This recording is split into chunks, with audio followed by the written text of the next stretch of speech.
Hi అండి. ఈరోజు అసలు విశేషం ఏంది అంటే, మా మామయ్య వాళ్ళ అమ్మకైతే బియ్యం ఇచ్చినాం సంవత్సరీకం అన్నట్టు. అయితే దానికి పూజ చేస్తున్నారు. మార్నింగ్ నుంచి నేనైతే ఇది చాలా పెట్టిన వీడియోస్, బట్ ఏంది ఏం కథ అనేది క్లారిటీ ఇవ్వలేకపోయినా. ఎందుకంటే కొంచెం వర్క్ ఉండు ఇట్లా పని పని చేసి ఇట్లా వీడియోస్ అయితే పెట్టినాము, బట్ దానికోసం క్లారిటీ చెప్పలేకపోయినా.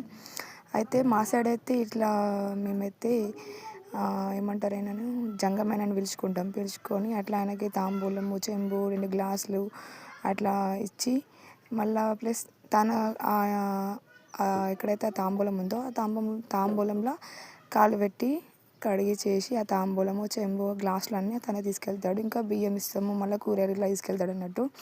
ఇంకా ఎవరైతే అగ్గి పడతారో వాళ్ళే కాళ్ళు కడుగుతారు అన్నట్టు. మిగతా ప్రాసెస్ కూడా తనతో ఇట్లా అన్న చేతుల మీదుగానే జరిపిస్తామన్నట్టు.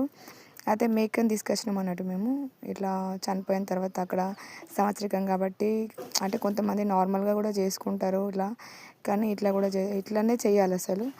ఇక రక్తం పడగొట్టాలి అది ఇది అని అంటారు కాబట్టి మేమైతే మేకని తీసుకొచ్చినాము. బట్ మా ఫ్యామిలీ మందమే కాబట్టి చిన్నది తీసుకొచ్చుకున్నాం సరిపోతుంది అని చెప్పేసి.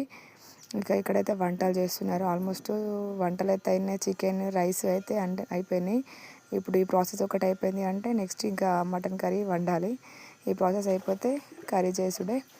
ఓకే ఫ్రెండ్స్, ఇంకా ఎవరి సైడ్ ఎలా చేసుకుంటారో తెలీదు. నాకైతే ఇక్కడ మా సైడ్ అయితే ఇలా చేసుకుంటాం మరి. ఒక వీడియో అయితే టాప్ చేయుర్రి, జడిదిత్తలేదని అంటారు. ఇక వీడియో అయితే ఆఫ్ చేద్దామని చెప్పేసి నేనైతే లాస్ట్ వీడియో తీసిన. ఇదైతే అందుకోసమే కొంచెం